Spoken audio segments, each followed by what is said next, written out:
there seems to be a swirling tsunami of media coverage relating to the Grand Rapids shooting. My condolences to the Leola family.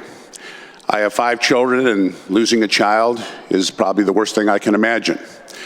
However, my condolences also go out to the family of the officer involved. I can just imagine the kind of duress they are under. After watching the coverage of this tragedy, it seems that many in the media and on the Democrat side of the equation have decided this is a perfect morality play between good and evil, to be supported by one-sided or out of context or completely fabricated information.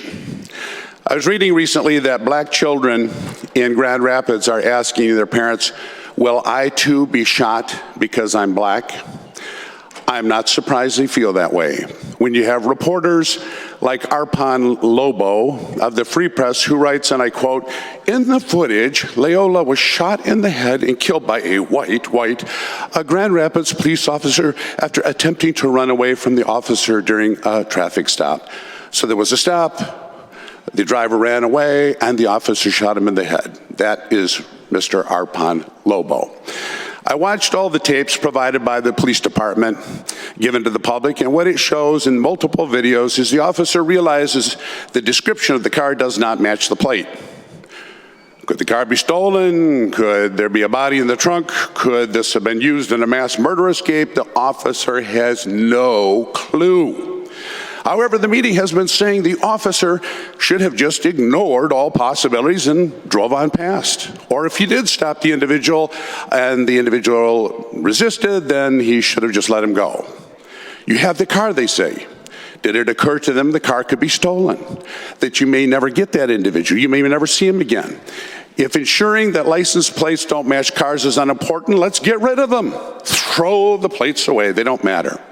Despite what I heard from the other side of the aisle, that this was a typical stop by the cop that was dealing with this, it was anything but. It is very unusual to have someone refuse to comply with every single request and order of an officer. The officer asked Mr. Leola to stay in the car. He wouldn't comply. He got out. The officer asked him to get back in. He wouldn't comply. The officer asked Mr. Leola for identification if he spoke English. He did speak English. He did not produce any ID. The individual then attempted to walk away. The officer grabbed him by the shoulder, at which point he broke free and ran off. The officer chased after and tackled him. A struggle ensued for about 90 seconds. During the struggle, you could see Mr. Leola grabbing the taser on the camera, and later you could hear the distress officer say, he has my taser, let go of the taser, let go of the taser. At which point, the shooting occurred. That's what we know. Now more media lies. Multiple outlets have said that once the taser fired its 2 projectiles, it was harmless. After talking with numerous law enforcement agencies, that is utter BS. The taser has a drive stun feature that you can put in up against an individual, pull the trigger, and it has an incapacitating effect.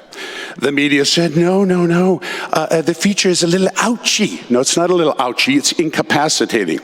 Besides the drive stun feature, the stun gun also is made of heavy plastic and steel construction, much like a regular pistol that could be utilized to bash the officer's head in.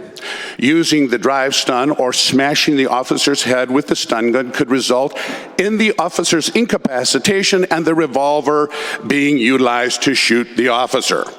You can hear the terror and the overwhelm and the exhaustion in the officer's face on tape just before the shooting. Of course, those leftist social justice warriors and their media handmaidens are not going to give these details to the public.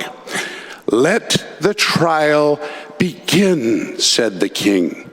No, said the queen. First the verdict, then the trial. First the verdict, then the trial. That's the modern world of leftist journalism and leftist politicians. Mr. President, I would like my comments printed verbatim in the journal so that we can contrast it with what I'm likely going to be reading the media say tomorrow. Thank you.